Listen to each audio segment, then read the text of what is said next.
A pro-China president for the Maldives. Campaigning on an India out platform, Mohamed Muizzu takes power in the strategic Indian Ocean nation. But can Mali really favor one powerful ally over another without suffering consequences? And is this foreign policy what really matters to Maldivians? I'm Andrea Sankey, and today's newsmaker is the Maldives.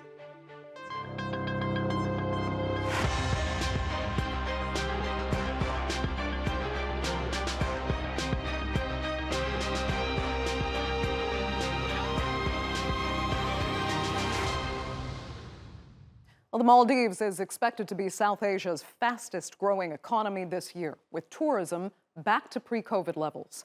But despite the economic rebound, the presidential election was in part pitched as a geopolitical battle between India and China, with both powers vying for positions in the strategic Indian Ocean. Now, the winner of Sunday's runoff, Mohamed Muizzu, had taken China's side in that battle, beating out incumbent Mohamed Solih. Today, the people made a strong decision to win back Maldives' independence. All of us, working together with unity, God willing, we will be successful. So why is the Maldives strategically important to India and China? Well, the island nation consists of about 1,200 coral islands and atolls in the middle of the Indian Ocean, straddling busy shipping lanes. Maintaining a presence there gives India the ability to monitor a key part of that ocean. It also wants to prevent China's expanding naval presence from accessing India's own backyard. Beijing is also keen to protect its energy supplies coming from the Gulf, which pass through that route. Now, back in 2020, the Maldivian opposition, led by Muizzu's Progressive People's Movement, pushed the India Out campaign. It gained momentum after New Delhi gifted 2 helicopters and a small aircraft to the Maldives. Now, India said the aircraft were for search and rescue missions and medical evacuations. But in 2021, the Maldivian Defense Force said about 75 Indian military personnel were based in the country to operate and maintain those aircraft. Muizzu's opposition argued the presence of Indian troops endangered the Maldives' national security. Well, under former PPM President Abdullah Yameen, the Maldives joined Chinese President Xi Jinping's Grand Belt and Road Initiative.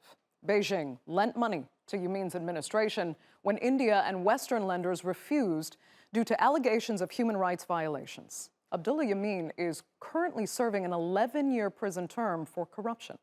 One of the biggest Chinese-funded projects is a 2-kilometer, 4-lane bridge that connects the capital Male with the international airport on another island. Over the past few years, India has tried to match Chinese investments by offering loans and grants of more than $2 billion. So with so much at stake in relationships with India and China, has the Maldives made the right choice with their new political leaning? Well, joining me now to debate that and more are from Bangkok, Ahmed Shaheed. He is the Maldives' former Minister of Foreign Affairs. Journalist Daniel Bosley joins us from London. He is the author of Descent into Paradise, a journalist's memoir of the untold Maldives. And in New Delhi is political analyst and writer Rishabh Yadav. Thanks all so much for being with me. Daniel, I'll start with you because I first want to understand how much this China-India geopolitical issue was on voters' minds when they went to the polls on Sunday. Do those who support Muizzu really see India's presence as a threat to their own national sovereignty? Personally, I don't think they do. I think it's a part of this sort of lazy populism that you see often from the PPM. This India Out campaign has been running for about 10 years now, and it was used in a way to oust the first MDP, Maldivian Democratic Party government, in 2012, and they evicted GMR, the company was developing the airport. So it came in then, and they just took it up again when they moved into opposition in 2018. And the average Maldivian on the street, I don't think they're particularly concerned about this. So I think, yeah, it's the kind of policy that comes from a party that I don't think has strong democratic vision for the country. That's interesting. Lazy populism is a very interesting way to put it. So, I mean, will there be a price to pay for stirring up this kind of rhetoric against what should be an important ally? I think India is likely to continue engaging in the way it always has. India has always been there when the Maldives has needed it. This is just a geographical reality of that part of the world. When I was in 2016, there was an issue with the desalination plant, and it's all very well having the Belt and Road Initiative, but when the country needed fresh water, it was India that delivered the airdrops first and fastest. And I just don't think that geographical reality is going to change. Okay. Ahmed, let me turn to you. You seem to think also that it was not as clear-cut as it may be portrayed because Muizzu, you say, only won by the margin that had divided the MDP. So, in other words, if the Maldivian Democratic Party had not split when former leader Mohamed Nasheed quit, this victory would not have been so decisive. I fully agree. I think, this was fundamentally a revolt against the incumbent. And what really mattered to most voters, of course, leave aside the rhetoric of the India Out campaign, is what was happening to their incomes. Condition had grown, which had become, worse since the pandemic. And even before the pandemic, there was disappointment about the speed of delivery of the government's pledges of its competency in governing. And of course, the internal squabbling of course, made it even more incapable of delivering. So fundamentally, the issues upon people's minds was getting a more efficient, competent government that could speak to their immediate socioeconomic needs. And do you think they did that through populism, or is there a more genuine agenda behind what their plans are economically going forward? Well, the PPM, like Daniel said, lacks a coherent vision for the country's future. They're very much the anti-cosmopolitan party in the country, whereas the MDP can be described as a cosmopolitan party with a progressive vision, a democratic vision for the country. So what they've been picking up throughout their life as a party on what have been the failures of the Democrats to deliver. So it's a reactionary party in that sense. So therefore, they don't think that the India Out campaign that they've been peddling is designed to get them a path forward. And I've been speaking to some of them over the past couple of years because of the human rights concern they've had, and they've been telling me that they understand the pragmatic realities they must face, and that is just something they're just playing up, as Daniel said, for populistic needs. So I am foreseeing when President Muizzu, when President-elect Muizzu becomes the president, he would have to continue the same sort of policies that have been pursued now, perhaps with a little more distance towards India, in sense of the current government having really tied itself very close to India, again for their own domestic political opportunism and agendas. So that distancing might take place. But as happened to Yamin, I think he'll have to be forced towards Beijing for a Maldivian president to become cool and distant towards New Delhi. Okay. I mean, Rishabh, then how do you think Muizzu really won? We know he wasn't the favored candidate originally, but in the end, was it more his foreign policy or domestic policy or just populism in general that won over voters on Sunday? Yeah, I'm agreeing with my distinguished panelist over here. See, the Maldives election should not be just interpreted in the larger context of the geopolitics of the region. While India and China factor played out during the elections, these were just one of those factors. India and China was one of the issues, and the very fact these issues were voiced out, it was because two major parties have two distinct visions of the foreign policy. And to reduce these elections just to a referendum between India and China overlooks the domestic factors, and such analysis strips away the agency of the small states in the international system, as well as the agency of the electorates. So to reiterate, like, small states are not just the pawns on the geopolitical chessboard. They're actively making their choices and maneuvering their way, having their own agency. So in that sense, the Muizzu's win we would see as a referendum against the incumbent government. There was cases of corruption and all, and of course there was kind of a populism built through India Out campaign, but there was also local issues with housing, with tourism. So these issues also played out when the voters went out to vote. Interesting. I mean, Daniel, two visions of foreign policy, and it also seems, from some of your interpretations, two visions of democracy. Where does the PPM really stand on the Maldives being a fully democratic country? There's been a lot of indication that people actually chose a tone of authoritarianism in this vote because they seem to trust this party more, to take stronger charge, even if there is corruption in the background. They prefer that style of leadership. Yeah, I think the last 5 years have been a tremendous squandered opportunity. The MDP didn't get to complete their first term after the coup in 2012. So this was the first chance to really show people what 5 years of a democratic, sort of progressive, forward-thinking government could do. And they really dropped the ball. They had the chance to deal with corruption. And as far as I'm aware, everybody you speak to, they've been disgusted that the corruption has continued at a very similar level. There was a rise in violence. There was a rise in violence under the Yamin's administration, which was why people decided they needed a change 5 years ago. So this government has been so underwhelming that so many people decided they wanted to change back. I mean, a large number of the population will always swing back and forth. That's just the way Maldivian politics goes. They vote for change. But a significant majority of people, if you look at the first round, the turnout was below 80%. It's always 90 or above. People like voting in the Maldives. They always get out to vote. So that significant number of people decided, I'm not interested, I think speaks volumes about what the damage that this disappointing administration has done for the democratic transition in the country. And what about, Daniel, I'll stick with you for a minute, the issues specifically the Maldives is having with their extremist elements and how these parties cater to those elements?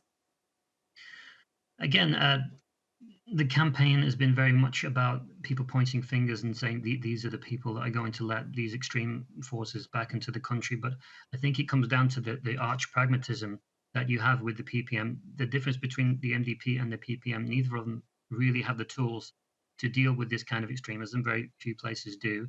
But the PPM will very much stand back, and I won't say facilitate it, but there were elements of that when I was there. We lost a colleague of mine at the newspaper. He was abducted and murdered by these extremist gangs.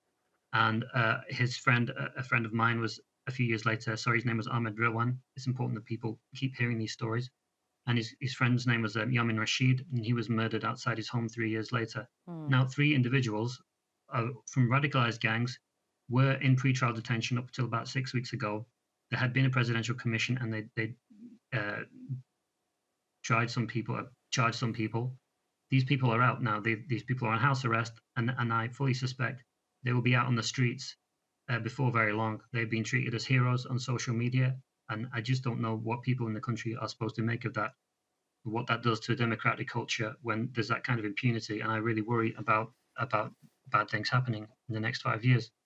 Yeah, it is, and it's particularly confusing, Ahmed, when you look at the issues of human rights abuses and corruption in particular, and now you have this new president, Muizzu, advocating for the return of Abdullah Yamin, who is still serving his 11-year sentence for corruption that, if I'm not mistaken, most Maldivians believe he was quite guilty of, as well as believing that the human rights abuses that occurred under his rule are completely, they are true. So why is it that Maldivians, what have they forgotten? What transpired during those years? Is it just that one party will likely be as corrupt and as bad as the other, so they just will swing back and forth because nobody really deserves the leadership?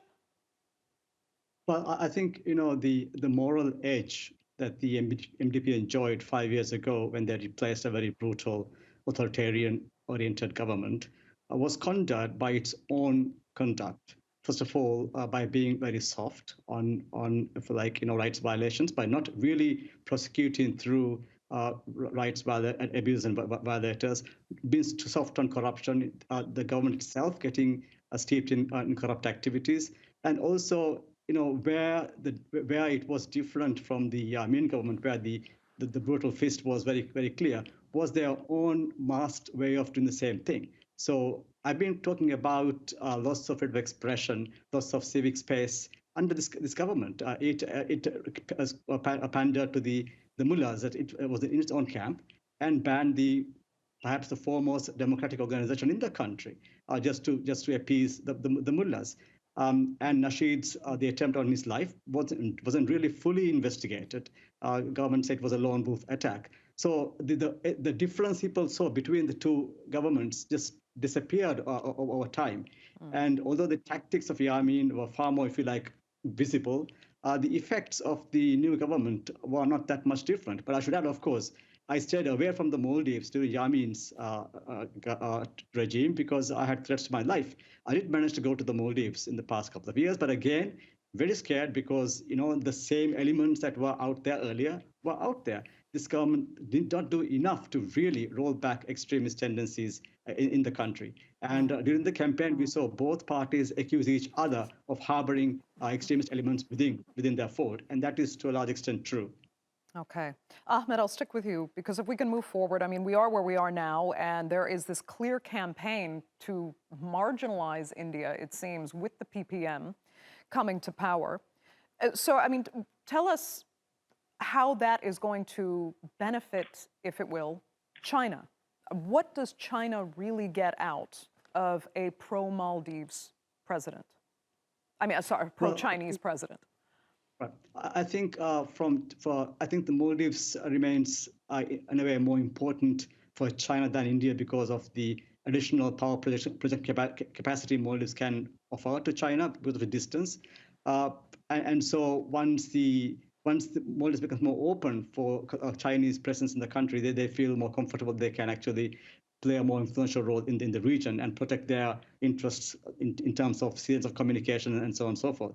For India, I think the value lies in denying Maldives to a hostile rival, because that would then cause a number of problems. But also, I think we should not forget other elements in the region.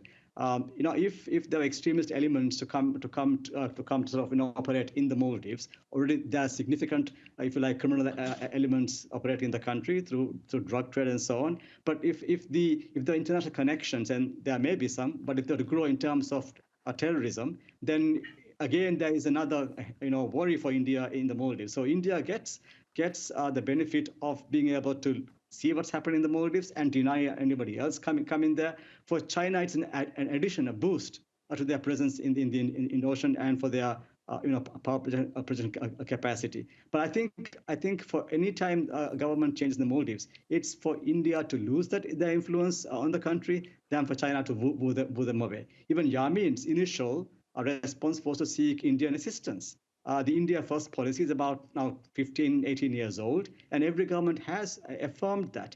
And although this new government might not say it, I think what they've been saying is it is no longer India First, it's become India only policy. So the complaint they're making is that Maldives has now marginalized everybody else to the exclusion, by being India. And there's an element of opportunism by key government leaders in doing that. I think they think that by projecting domestically they are India's best friend, that they create an aura of invincibility in the country. And that, of course, means there's more distrust amongst populace. And moving into this election cycle, we saw a number of events of where governments trust was lost. One was the unnecessary secrecy over a letter that was sent to the Mauritian government, which people suspected benefits India because of the Indian interest in the maritime zones in the area. And the government's inability to really convince public of the contents of the letter just fanned suspicion about the government. Same with the military cooperation. These have been going on for a long time. In fact, they were begun during my time as Nasheed's foreign minister. And there has been no, if you like, change in the approach. We have security cooperation for maritime surveillance, and we have training going on. And our request for the police academy also goes back some 20 years. So there hasn't been a step change in actual practical cooperation security wise, but India has become more important economically and financially for the Maldives. So I think part of the problem has been the current government has been showing India as a trophy for them, whereas Yamin really struggled to come to terms with India. Right. Let me ask Rishabh, if it has been kind of easier for the PPM to whip up this anti-Indian rhetoric in their form of populism here, because Maldivians, as a majority Muslim, conservative Muslim nation, can take an issue with a country that's run by, some would describe, Hindu nationalism. Is there an element to that? Yeah, so the rise of India out protests in Maldives could be attributed to two factors. One was the naval dockyard agreement that India and Maldives signed, and then the MDP government could not convince the people what it is and what it was, and it's not basically about India's military base. And second, of course, why some of the people would have resonated with the India Out campaign would have been the kind of vegetarianism that is growing on in India and the anti-minority violence that targets Indian Muslims. And these kind of videos go through social media and all. So these would have certainly convinced some of the citizens in Maldives to come out and protest against the India Out campaign. But these kind of ties have not affected the government-to-government relations as such. But of course, there might be a slight possibility that few of the citizens who came out in support of the India Out campaign would have been influenced by the kind of majoritarianism that is going on in India. Interesting. Daniel, let me come back to you, because we now know that, I've heard at least, and I'm sure you have too, Indian analysts claiming that this is a mistake for the Maldives because the Maldives has now fallen into the Chinese debt trap. Because, I mean, is India saying that because it's angry, or is there a real issue with how much the Maldives owes China now for infrastructure projects? I mean, we have to remember the Maldives also owes India money as well. Yeah, there's been more analysis within the Maldives of how much debt they're actually dealing with, but a lot of the details have not been revealed. I've heard the incoming administration complain that they don't know the details of these Indian loans, and obviously with the Chinese loans, people have said they don't really understand the terms of those deals either. So it seems there's a lot of transparency needed if people really want to calm this issue down, but I don't suppose we'll be getting that anytime soon. That's disappointing. Then as for the troops that are still there, Daniel, will they leave? No, I wouldn't have thought so. I mean, relations with China, if you look, for example, with Chinese tourists, just as an example, lots of Chinese tourists came into the country in large numbers, maybe 10, 15 years ago, and it was quite difficult for the industry to adjust. There's a lot of cultural contrasts that aren't necessarily there with Indian visitors. So I would imagine with business and with military cooperation, it would be the same. It's two South Asian nations. There's so many cultural ties. I just don't think it's as easy to transpose one with the other in that way. So I think for practical reasons, technical assistance would have to continue with a neighbor as familiar and as large as India. Okay. Ahmed, I want you to pick up, if you can, on the debt issue. Not just because India is claiming that, now you've got yourself into the Chinese debt trap, while Maldives still owes India money, but we don't know how much. It's been less than transparent. You actually point out that while we're hearing promises from candidates of increasing wages, increasing social spending, the Maldives, you've said, is technically on track to default on its loans this year. Well, in a couple of years. I think there've been warnings from the World Bank the past few years and IMF past few years of the perilous situation for the economy with regard to debt servicing and the actual amount of debt. But the thing is, would be neither Delhi nor Beijing would benefit from the country going bankrupt and government falling into chaos, country falling into chaos. At the moment, the Maldives gets budget support from India. The so-called debt trap with China exists. So I think from the point of view of both countries, what they want to avoid is a collapse of state and society in the Maldives, in which case no one benefits. What they would really like to see would be a stable government with predictability and transparency in its foreign policy orientation. That is best achieved by enabling the government of the day to deliver on a program that keeps Maldives safe, stable, and on if you like, in its current trajectory of being a player that cooperates with a range of actors. So despite the anxiety that many have that the debt has risen so much that foreign powers could dictate terms to the Maldives, the reality is that no power benefits from creating a chaos in their neighborhood or an area of importance to them. That kind of opportunism doesn't exist and wouldn't benefit anybody. And that's something I think Maldivians with a pragmatic and level head can count on and work with. I see our other panelists agree with you there. Just 1 minute left. So let me stick with you, Ahmed, because as we know, in the past 5 years now, the UK, the United States, and Australia have all opened embassies in Mali. Does that bode well for the stability of the country going forward, or do people feel they're in a more precarious position now with so much international interest in this small country? Well, I would have said that we are happy with having that kind of attention, but the condition, of course, is that having a government in the country which knows to manage that interest well. So as a diplomat, I would have really been unhappy if there was no interest in the Maldives. But the key question is, do we have the competent people in the country and the mechanisms in place to manage that complex situation well? I think we do. Okay. Ahmed, Ahmed Shaheed, that will have to be the final word for this edition of the Newsmakers. I'd like to thank all three of my panelists so much for being with us. A fascinating discussion. Thank you so much, and our viewers, of course, for joining us as always. Remember, you can follow us on X, and do be sure to subscribe to our YouTube channel. I'm Andrea Sankey. We'll see you next time.